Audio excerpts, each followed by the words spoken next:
Olá, sou a Mariana Alvim. Bem-vindos ao Vale a Pena, o meu podcast onde falamos de livros favoritos e por vezes vamos da ficção para a realidade, com o apoio da WUC, a maior livraria online portuguesa. Fiquem por aí, vale a pena. Today, I'm so happy and honored. I have Leila Slimani with me, a French-Moroccan writer and journalist, born in Rabat, Morocco, and in French-speaking household. At 17, moved to Paris to study political science and now lives in Portugal. She is known for her bold storytelling, often exploring themes of sexuality, identity, and social expectations. Was a journalist, worked for Jeune Afrique, covering North African issues, a woman activist, and led a campaign that was awarded with a Simone de Beauvoir Prize. So thank you for all of that. And welcome, Leila. Thank you. Obrigada. So I was telling Leila that I was going to keep my compliments for the recording because I'm a huge fan. I loved all your books. And I had them, the trilogy, I had them in my, TBR pile, to be read pile. And suddenly I was told that I could interview you. So I read them in a row, which is great because it's like movies. You don't have to wait for the next. Exactly. You don't wait for the next season. Exactly. So your debut novel, Dans le jardin de l'ogre, O Jardim do Ogre. It's about female sexual addiction, and it won the Mamounia Award. And you said I heard you on an interview, and there was this guy in the audience that asked you, in Morocco, women are more conservative. So how did they react to this book? And you said, exactly because they're conservative, they were anxious to read about a woman addicted to sex. Yeah, because conservative, I think, are very much obsessed by sex. They think about sex all the time. Even if they want to prohibit sex, they think about it. So I think that the Moroccan audience was especially aroused and excited to discover this book because it talks a lot about sex. So another book you wrote, it's a sort of psychological thriller, Canção Doce, Canção Doce. It won the Goncourt Award, which is the best, more credible award in French, adapted to the movies, and 1 million readers read it in more than 40 countries. And I remember at the time that you published it, you said it was based on a real story that happened in Manhattan. Yes, exactly. It was based on a story that happened in New York, a very well-known and wealthy family, 3 children, I think, or 4 children. And one day, the mother, she came back to her house. She was at the ballet class with one of her daughter, I think. And when she arrived, the 2 other children were dead. And the nanny tried to kill herself. And it was, all, of course, very much mediatized in the US. And I remember that when I discovered this, it stayed with me for a very, very long time. And I felt that I was going one day to do something with this story. Yeah, and so you did. Yeah, and this is not a spoiler, it's the premise. So that it starts like this, the children are dead. And then we go back and study, the psychopath that she is. So these books are, I hope everybody knows them. If not, I'll recommend them. And now the trilogy, and just came out the last one, Levarei o Fogo Comigo. You have 3 generations, 3 books. I love them all, of course. I have to say, I have a special crush on Mathilde. That's funny because everyone has a special crush. I was talking with someone yesterday who said, my special crush is Selim, and another one said, oh no, for me it's Mehdi. So every reader has a special crush. Really? That's funny. Yeah. Expected, yeah. So I love Mathilde, your grandmother, if inspired in your family, of course. You want to tell me about it because this was a lot. You had to research, ask to, and you see that in your thank you, but this was hard. Yeah, I made a lot of research, a lot of historical research about Morocco, relationship between Morocco and France, and about, of course, the 50s for the first one, 70s for the second. But I asked also a lot of questions to my mother, but when I began the book, my father was already dead, my grandparents also, so it was, of course, not possible to ask them anything. So I used my imagination a lot and my souvenirs of conversation with them, them and things they told me about when they were young, about the war, about my father, about the time where he was studying, when he was a hippie and a Marxist and all this. But imagination also was very, very important. It was not just about documentation, but it was about trying to understand where my family comes from, what is the origin of all this, and who were those people. Yeah, and you can tell, of course, you have the historical facts, and you had to study them, who was the king at the time or who was the politicians at the time. But it's a great way to solve that issue. It's not autobiographic, but it's inspired. Yeah, you have your mother is a doctor, same as Aisha. Your father was an economist. Yeah, but even in my own mind, there is a big confusion between fiction and reality. Very often I don't remember if something is true, if it really happened, or if it's something that I imagined, something that I told, or if it's a lie that I told so much that at the end I believe it's true. And now it's even worse. Of course, after writing the 3 books, very often I don't know if this thing I wrote really happened or if it's something that I imagined. But to be really honest, I don't really care. I think that there is a sort of truth inside it, and that's all that matters to me, the truth of emotion, the fact that I wrote it with sincerity. So I can't tell you if this thing happened exactly like this, that year, that day, and all that. But I think that literature, it's not like a trial. We're not trying to decide whether is it true or is it not, did it happen like this or like that. I think it's something good for trial and for lawyers, but not for writers. Writers are trying to find another kind of truth. Yeah, exactly. Even if it was 100% fiction, the characters are true. Yeah, exactly. Even in your other books. So for me, Aisha is real, and all of them are real. And Salim and Selma and Mia and her sister, and you have 2 sisters in real life, so it's not exactly your life. They were not happy that I decided to have only one in the book. They said, why you're cutting us in half, and me too, I want my character. So it was very difficult to explain to them that it was too complicated for me to have 2 sisters in the book, but maybe one day I will make 2 sisters. You owe them. Yeah. They're going to charge you. So, but even not knowing which is true or it made up, I have actually 2 sentences I would like to read. And actually my question is exactly that, if this is true. So maybe, but I think you can if I read in Portuguese doucement, you will understand. Yeah, I will understand. Okay, so. A minha mãe não se apega a nada de material. Tal como todos os outros membros desta família, ela teme os objetos e as heranças, desconfia de tudo que se prende com o passado. Arrumou assim a minha infância em caixas. Encontrei livros cuja capa invocava na minha mente o instante preciso em que os li, mas da história não guardava nenhuma recordação. Is this you taking the memories out of the box? Yes, absolutely, because in my family, people have a very strange relationship with the past, especially my mother. She's not nostalgic at all, and she hates nostalgia, and she doesn't like to keep objects from the past. When my father died, he died in April, and I came to Morocco for his when he was buried, and then I went back to France. And when I came for the summer in Morocco, my mother has sold the house, and everything has been emptied and everything disappeared. All my clothes, my books, all my little things, from my childhood and my young years in Morocco. And I remember that I was very angry against her. For me, it was very violent towards me to do this. And I said to her, you have no consideration for those things that I like and that I own. And now when I think about it, I think that maybe she was right. It's good also not to, to have so many things to carry on with you.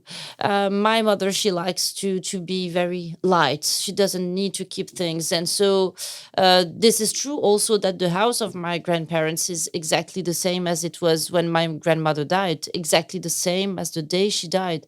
If you go there, you open a door and you will find old bottles of water and and Coca-Cola that exploded because it's too old. You and have that in a book. Yeah, and the wardrobe of my grandmother is still in the bathroom. Is it true the you had snakes in the wardrobe? Exactly. There was snakes in the wardrobe, and I was trying to find an old dress of my mother, and I heard a noise, and someone told me, "Be careful, there is a snake in the wardrobe of your mother."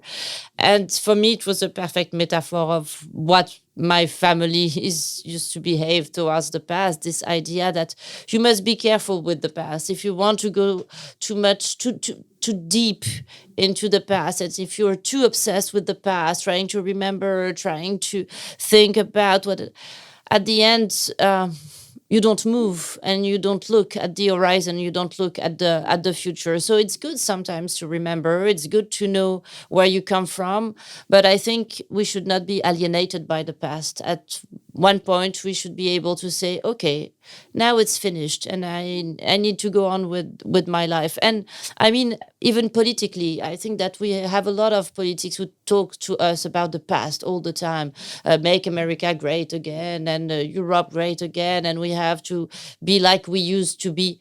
And I think it's very dangerous to be too much obsessed with the past. Sometimes it's just being lazy because you have no idea for the future. You prefer to look at the past and to cry over what you lost. But it takes a lot of bravery to look at you. We have to be courageous and look at the future. Look at the future and bring the fire with you. Exactly. But yeah, now, unfortunately, we are being reminded of the past politically also. Exactly. Yeah, it seems sometimes that we're going back. But do you think you're going to be like your mother or grandmother with your kids? Will you keep things, or will you not be a hoarder, but will you throw things out, or you'll do the contrary? I try not to keep too much things, and I try not to get too much attached to objects. I don't like that. I don't like the image it gives of myself. You know, that you want this painting or you want this thing. I don't like this mishkin. I don't know. There is something that makes me feel very uncomfortable. But I like the idea of transmission. For instance, now I try to keep some clothes that I like very much, and to think that maybe my daughter, when she will be 20, she will wear this dress. I like to keep things that have a meaning, or things that are linked to a good memory or a beautiful moment in my life. But I don't like the idea of being attached to object. And I've heard so many histories, and I think you too, too many stories about a family who went into big fights because of inheritance and things like this. I think it's so sad that you could not get along anymore with your brother or anyone or your cousin. Yeah, futile because of a painting or because of a house or whatever. So I really try to be very distant with this. I don't care about owning this. Yeah. You know what I also learned from these books? It made me wonder, because a lot of people, I think, felt that for sure. I never asked my grandmother or my parents about my grandparents. So I don't know their history as you do. And it's sure, I'm a believer also to moving forward. And I love taking the fire with me, which is a Jean Cocteau phrase. But this is also great for you to have done that research. And you have, of course, historical reasons also, especially, and cultural. And I've learned a lot from your books, a lot. Deep cultural details, especially women, of course. And I'm a privileged one, right? I was born in Portugal in the 20th century, so yeah. And also small details like you mentioned your dad's burial, and I imagine you wearing white. Yeah, exactly. But thank you for that. I'm very happy, and that's also why I decided to write this trilogy, for two reasons. The first was that I was very frustrated by the fact that as a a woman, a Moroccan, an Arab writer. I knew a lot about the West, the Western culture, the Western literature, the Western language. I speak English, I speak French, Spanish, understand very well Portuguese. And I was like, why do I know so many things about them and they know so few about me? Why is it always me who is reading their books and watching their movies and taking their culture into account? And I feel that they have no real interest in mine, and they have so much cliche about what it is to be an Arab, what it is to be a woman, an Arab woman. It's even worse. So I really felt the urge and the need to write about it, but also because it was very difficult for me to explain to people who I was or why I was what I was. Because people were like, okay, so you're Arab, but you speak French, you have no accent, and you live here, and your grandmother was this, and they would understand nothing.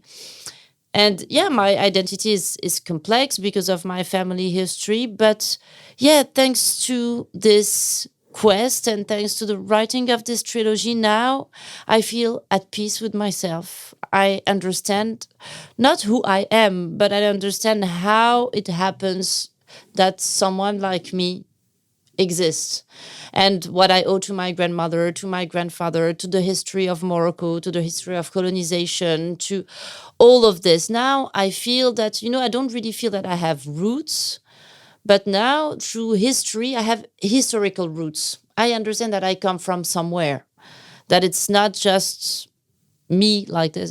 It comes from somewhere. So it's nice also to own your own identity, to know who you are, and not to feel that you need people to tell you who you are. That it's very subjective. You know the history of your family, and you feel at peace with that. That's great. Almost like a catharsis. Yeah, exactly. And I read your interview in Jornal Público, and you said that the change, maybe even you changed throughout these books, but also as a woman, because we're getting older and wiser, exactly. or not. Yeah, and other questions come, and some things that were very important are less important, and of course we change. Yeah, of course. One more sentence that I have to read. It's not a spoiler, but I'm reading the third book, and this is almost in the end. And you say, as paredes do meu quarto estão cobertas de post-its. This is when you went back to Morocco. You mentioned at your grandparents' house. Os piqueniques da Matilde no cemitério. O apartamento por cima do cinema Rex. O chucrute que a minha mãe serviu ao ministro da Indústria. Por vezes tenho a impressão de reencontrar o meu caminho como o polegarzinho, que serve o brilho das pedras brancas no meio da floresta, e que outras vezes a terra foge-me de debaixo dos pés e não entendo nada sobre o sentido desta história. Tenho pena de não ter falado melhor sobre a felicidade, da noite em que a minha mãe nos fez dormir numa praia para admirar a lua, das palhaçadas da minha avó que quase nos matou de carro, do perfume das pétalas de gerânio que a Inês colava nas pálpebras das bonecas. A Inês is the sister, Mia's sister. Não é verdade que é por já não amarmos que nos vamos embora. Wow. It's not the ending, but yeah, it's a conclusion. Yeah.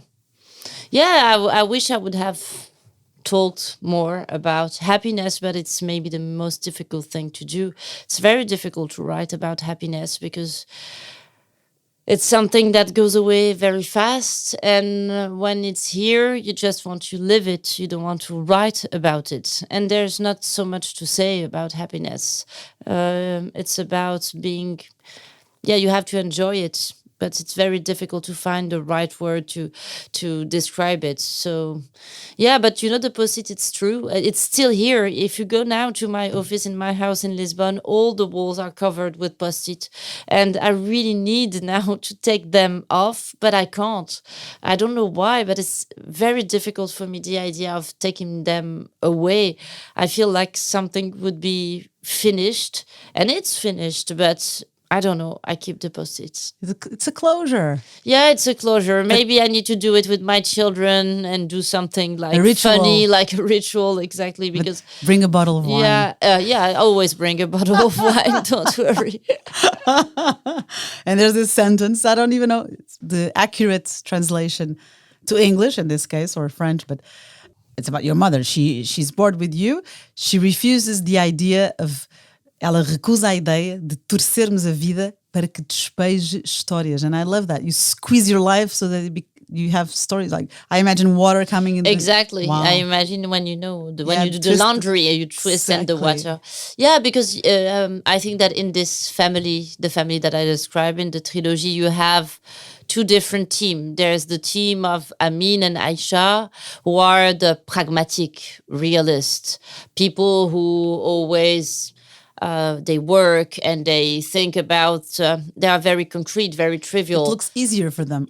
Yeah, I don't know, because I think that they are very anxious, but they don't like twisting life and inventing stories and the fascination for fiction. They think that life is hard and you have to be very conscious and aware, and you don't have to escape in fiction. And you have the other team with Mehdi and Mathilde, who feels that there's no point living if you don't invent, if you don't lie, if you don't find an escape in fiction, if you don't try to make life bigger than what it is.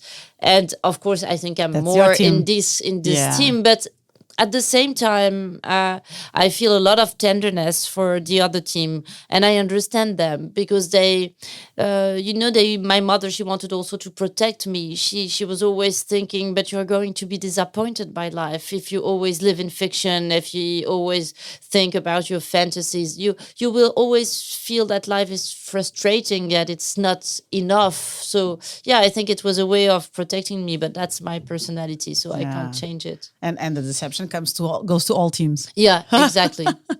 So I want to get to know you as a reader, but we had to talk about these books. So Leila Slimani, O País dos Outros, Vejam Como Dançamos, Levarei o Fogo Comigo, and I recommend them all in the right order, because here in the last one you have things that go back to the first, and so yeah, this great trilogy. So now, before going to Leila, reader, 3 things you like. Alors, what did I say? Having a nap, I think. Yeah. I love that. I don't remember the rest. I'll help you. Socks, no? Socks. Yeah, I love socks. And you don't like the summer. I thought you were... I hate summer. But I thought when you said you loved socks, I thought she's like me. I'm cold all the time. And yeah, I but I love summer. that. But I love that. I love being cold. I love the rain. Okay. I love putting big socks and a sweater. I love staying at home when it's very cold outside. And it's good. I think that for a writer, winter is very good, because you don't feel the need to go outside, that people are not telling you, oh, the weather is so beautiful, come and have a drink on the terrace, and Everyone is depressed, and you're depressed also, and it's a very good time for writing. So I prefer winter very much. Okay, and you also said you like going alone to the cinema. Oh yeah, that's the thing I love the most. Going alone in the cinema in the morning.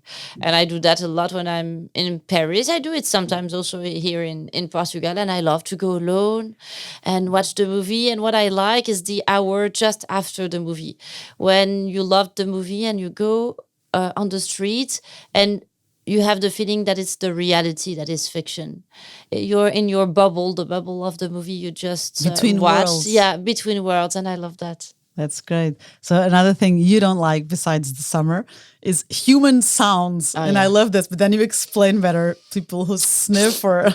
yeah. All the things like this. I hate... No, I can really become really mad, and I travel a lot. So I spend a lot of times in planes and in airports. And sometimes I can really become a little bit aggressive. At the end, I text them and say, please, you have to stop. I'm going to kill myself, because I become obsessed. I can only hear that. Yeah. I hate that. I really hate that. I have that with, but what I do before speaking, if it's a friend of mine, I grab his hand. If it's someone I don't know, I make a killer look, a killer stare when I do like this with a pen. And I go, I'm getting nervous.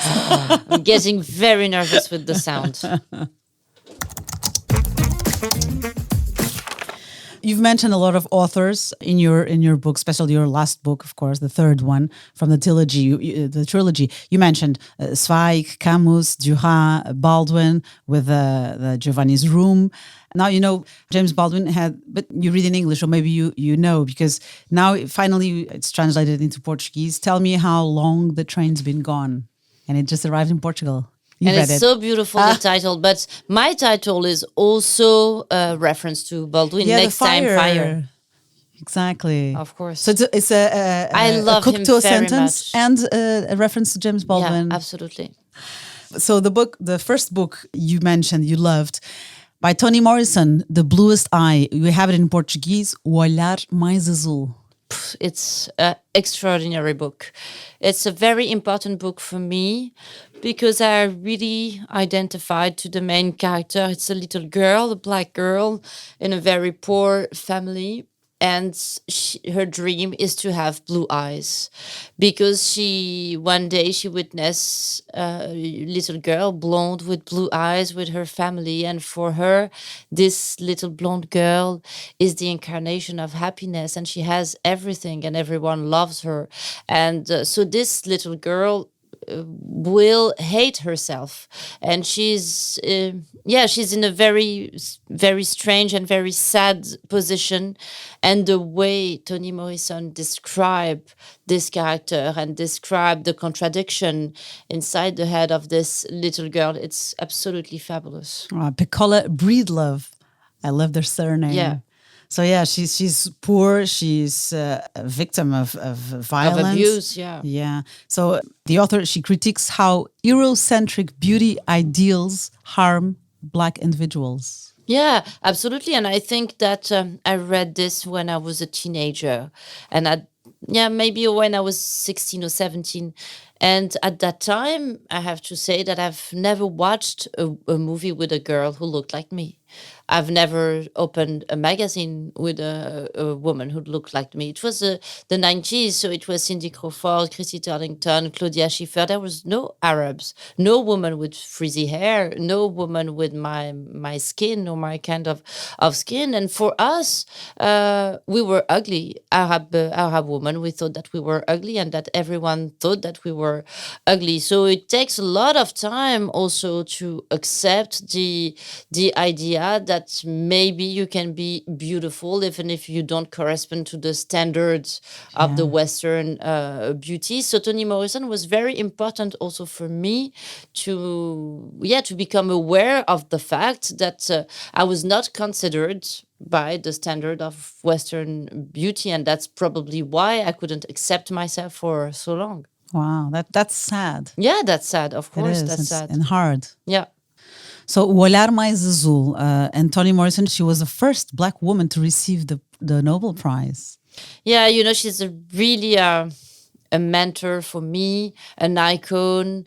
I think about her very often. I admire her very much.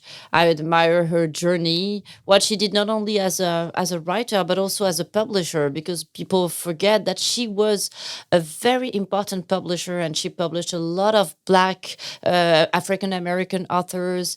And she was an activist, a very, very intelligent woman. And she was jury in the Cannes Festival also. Same as you this year. Yeah. And so that's Wow. why I was so happy to do something that Toni Morisson did. And when sometimes I feel the blockage, when I can't write, when I'm in front of my computer and I have absolutely no idea, I know that the only thing I can do is grab a book from Toni Morisson, read 5-10 pages, and at the end I want to write. I have something to say. Wow. She helps me. Wow. She was her real name was Chloe Ardelia Wofford, and she besides the Nobel Prize, she was also awarded by the Presidential Medal of Freedom by Barack Obama. Yeah. Which is great. And Toni, it was her nickname because her baptismal name was Anthony, after Saint Anthony of Padua. That's so nice. She has translated books for those who are listening to us. She has Beloved, which went to the big screen with Oprah. A Nossa Casa é Onde Está o Coração, A Dádiva e Deus Ajuda a Criança. All her books, I really recommend all her books, because her writing is very powerful, very, very strong. And the way she describes women, the way she describes the body also, sexuality, it's really unique, really unique. I give that compliment to you, so Thank you. And she inspires you, so She is my inspiration. Yeah, your muse. Toni Morisson, O Olhar Mais Azul. So another book you chose, of course, these are classics, Anna Karenina by Tolstoy. Yeah, it's a classic, but it's the good definition of a classic, which means a book that never gets old, a book that you can read anytime, at any age of your life, in any place, and you will always find something, and it will always be different. Anna Karenina is not the same when you're 16, 25, 30, 45. There's always a new interpretation, always a sentence that you haven't noticed. For me, Tolstoy is the most important writer of all time. I'm really obsessed by him, obsessed by his obsession about sex, about women, about poverty, inequality, all the big metaphysical questions about injustice. And there is so much humanity in his books. And I was reading the other day that there are, of course, a lot of books about Tolstoy and about his writing, but the majority of the books about Tolstoy are biographical, about his life. And a man said that for him it was because his books were so transparent, so perfect, that you don't really have much to say about them. It's life itself, but life through language. And I think there are very few authors who can do that, really capture life and be able to write something like War and Peace, which I mean is like everything.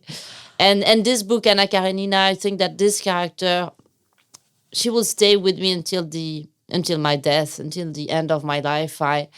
I love her very much, even if I'm not sure that I understand her totally. She's still a mystery to me, like her husband. Sometimes I read the book, I hate her husband, and sometimes I feel some empathy for him.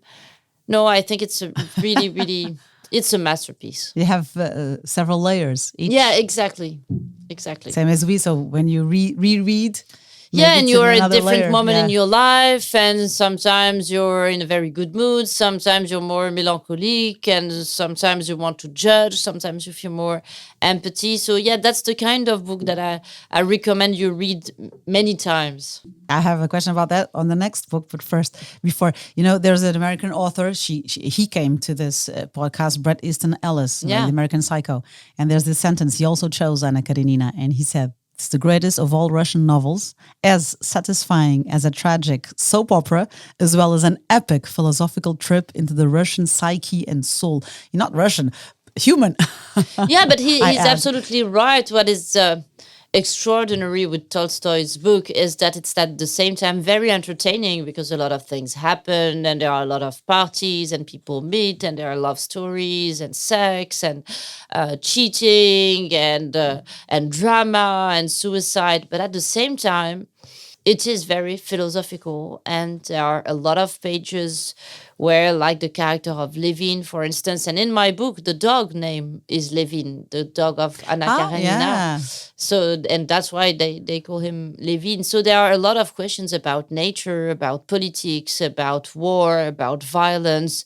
And it's very difficult to manage this mix between metaphysics and drama. He was told that after he finished Anna Karenina, Tolstoy began hiding weapons and ropes, fearing that he might take his own life because of the depth of his anguish. Yeah, he was very tortured. And now, I'm writing an adaptation of his last novel called Resurrection for the theater. I'm writing a play. And so I read a lot about Tolstoy. And it must have been very difficult to be such a genius. I think he suffered a lot, but I think also he was really a pain in the ass. He was a horrible man. And his wife suffered a lot. She had like 14 children, and she was working for him and writing for him, and he treated her like shit. He was really a bad person, but he was a wonderful writer. Yeah, they said he died in a train station. He had left home because she was against his teachings and against him. But his fans even tell she was the bad one. But No, he was horrible to her. Horrible. And she did it all. Yeah, she had 13 children, 8 survived childhood. This is in the 19th century. So she worked as his secretary, editor, transcriber, and also managed his finances. She, like your first character, female characters in your books. That's horrible. But she was writing also because she was writing a diary. And it's very interesting to read what she was writing about it and how much she suffered. It's very interesting. It's published. Yeah, it's published. I didn't know that. So I'll write it down in the description of this episode. So Tolstoy, Anna Karenina. The question I said I would say for the next book you chose, Crime and Punishment, Crime et Châtiment. Crime et Châtiment. Yeah. Crime et Castigo, also translated by Dostoevsky. How old were you when you read it? I was very young. I was 15, I think. But I chose this book because it's the book that made me want to be a writer. Okay. When I read the crime scene, wow, I felt I was there. I felt I was with the character and I saw everything. I felt everything.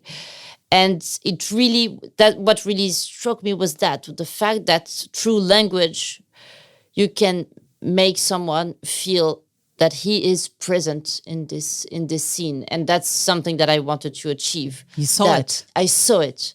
And I really think that my vocation as a writer began with this book. Okay.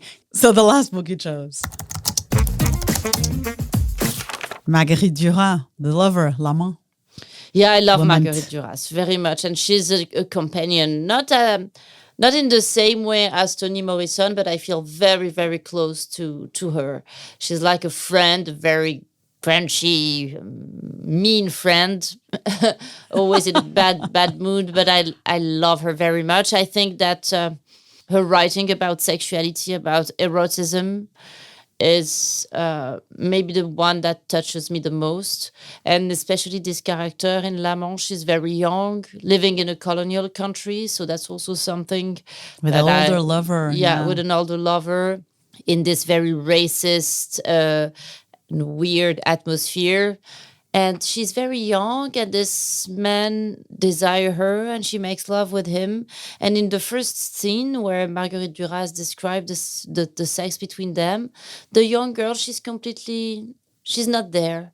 She's looking outside, and she says, okay, it's happening to me, but I feel nothing. And there is something about this absence that women can experience with their body, with sexuality, that I think she's maybe the writer who describes it the most beautifully, and it's very relevant and very beautiful. And I love her language.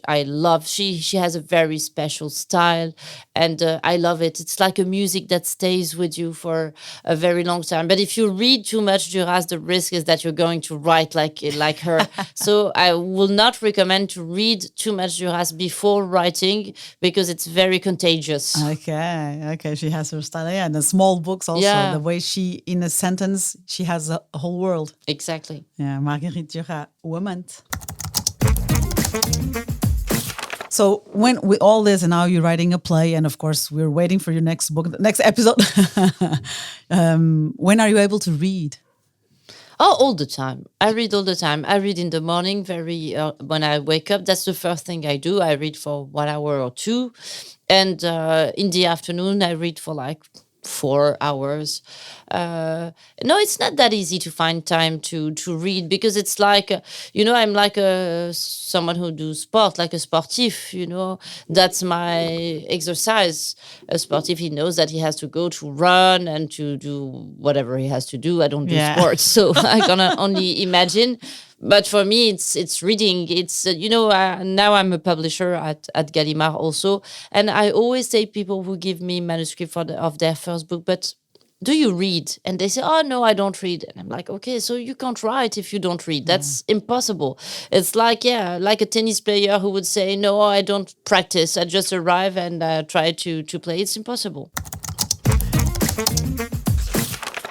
So if you had to choose, like from the books you chose after this conversation, which would you read again? Just one. O Olhar Mais Azul, The Bluest Eye, The Lover by Marguerite Duras, Crime e Castigo, Crime and Punishment, or Anna Karenina? Maybe Crime and Punishment, because it has been a long time since I haven't read it. And I think, as you said, that in the world we are living in today, with all this violence we're hearing about, it could be very interesting to read it now with the eyes of today. Yeah. Yeah, with another layer. Yeah, exactly. I don't know if you know this, but I have a surprise in the end. Oh, good, great. I have a book for you. Oh, great. Thank you. I brought 2 alternatives. You can choose. Okay. You're living in Portugal, and you're good with languages, and you've been here for 5 years, right? Yeah. So what I did, I bought poetry by Louise Gluck. I love poetry. Oh, Louise Gluck, beautiful. Another Nobel Prize. Yeah, the third woman we mentioned that's a Nobel Prize today. A Iris Selvagem. It's a bilingue edition. Wow. So, but it's in English. I'm sorry. Yeah. So you have the original poetry, and I chose this poem because after reading you, I thought you would like this one. Do you mind? I'll give you the English one. Do you mind reading it? Yes, of course. And there's also in Portuguese. Yeah, if you prefer to try it. Oh. Which one you prefer, the English version or the translation? I don't know. Yeah, you can. Maybe in English because she wrote in English. Yeah, it's original. Unreachable Father, when we were first exiled from heaven, you made a replica, a place in one sense different from heaven, being designed to teach a lesson, otherwise the same, beauty on either side, beauty without alternative. Except we didn't know what was the lesson. Left alone, we exhausted each other. Years of darkness followed. We took turns walking the garden, the first tears filling our eyes as earth misted with petals, some dark red, some flesh-colored. We never thought of you, when we were learning to worship. We merely knew it was in human nature to love only what returns love. It's so beautiful. Yeah, I thought you were going to like it. Pensávamos em ti que aprendemos a adorar. Thank you so much. It's beautiful. Great. So I had a plan B if you had that one, but it's a contemporary novel. I haven't read it yet, but I also ordered it for me. Oh, I loved it. You loved it? I read it. Okay. I read it, and you have to read it. It's so good. It's so good. It's so good. So I was right in my hunch. Oh my God, it's so good. Okay, I love it very much. I just gave it to a friend of mine. You will love the week. characters. Oh my God. This couple, I love them, and it's very clever about our society, and you will love it. Wow. So for those who are listening to us, Nathan Hill, Wellness. It's about actually a couple that grew all together, and it's about marriage and identity, how relationships evolve over time. So it's not as your books, but it reminded me your book. So I said, even I haven't read it yet, I think it will be your genre. I read it in French, Bien-être. It's in French, and it's very good. So cool. I really recommend it. This was my plan B. So we have translated in Portuguese. Actually, it's called Wellness, but it's in Portuguese. It's also translated. I had the English version for you. But it looks bigger in Portuguese. That's funny. No, but this one is in English. This one is in English. Yeah, but they also look bigger in Portuguese. Yeah, but it's very good. Cool. So thank you, Leila. Thank you so much. Muito obrigada. Thank you. Obrigada quem nos ouve. Thank you. Next week. Há mais. I'm mixing Portuguese with English.